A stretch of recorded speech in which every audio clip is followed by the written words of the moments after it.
Good Tuesday morning on the Rural Radio Network. I'm Alex Makovica with today's agriculture news. Several volunteer fire departments battling flames and extreme cold early yesterday after a Pillen Family Farms hog barn burned near Humphrey. The fire was reported around 3 a.m., about 3.5 miles southeast of town. Crews remaining on scene for more than 4 hours amid strong winds and freezing temperatures. The barn was destroyed. The number of hogs lost is still unknown, and no injuries were reported. The cause of the fire remains under investigation. In times of crisis on the farm, help is available. Steve White reports. That's the message from Farm Rescue, a nonprofit that serves Midwest ag states. David Endorf of Jefferson County, Nebraska, says Farm Rescue can help with things like planting, haying, and harvesting, especially if someone has experienced illness or injury or a natural disaster. In most cases, it's just providing labor. In some cases, it's providing labor and equipment. For example, the hay hauling case, Farm Rescue provided the semi and the drop deck trailer.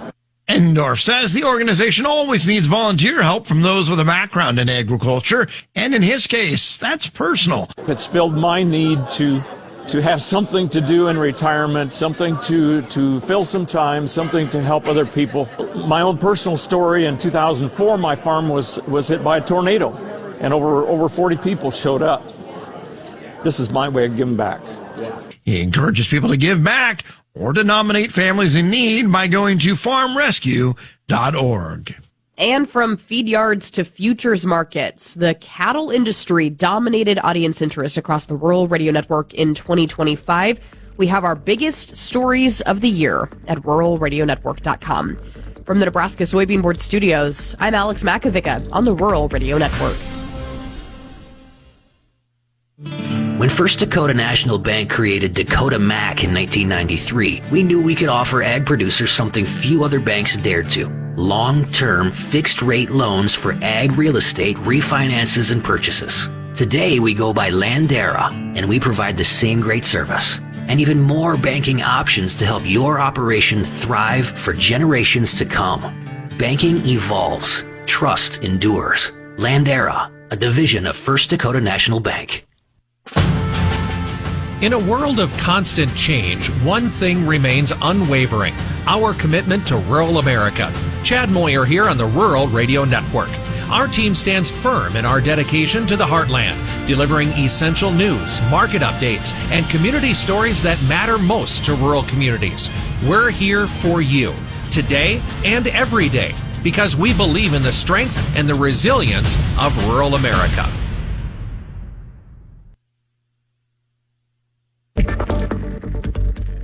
As colder weather sets in, Nebraska producers encouraged to monitor cattle closely for lice, which thrive in the winter and often peak in February.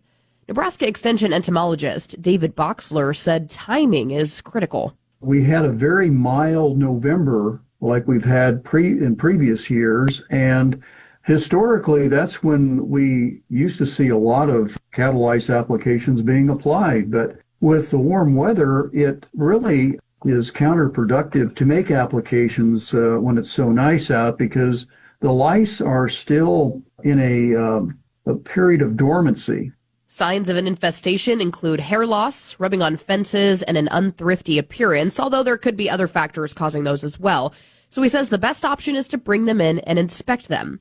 Lice, he says, spread mainly through animal-to-animal contact, and heavy infestations can reduce weight gain. I encourage producers, if they can, to bring their cattle in. It doesn't take a number of head, but maybe 4 or 5. Bring them into the chute and do what we call a two-handed hair parting. And you can do this on the cheeks, the withers, and the top line. And those are pretty good areas where you can pick up the lice if they're there. Boxler says to avoid certain systemic treatments during the winter months. You can find more information at beef.unl.edu. The Federal Communications Commission has blacklisted new foreign-made drones and components over national security concerns, blocking approval for new imports and sales in the United States. That move raising some concerns in the ag industry, where drones are playing a growing role in precision application. The FCC says the action will not affect drones already in use. From inside the Nebraska Soybean Board studios, brought to you by Nebraska soybean farmers and their checkoff, this is the Rural Radio Network.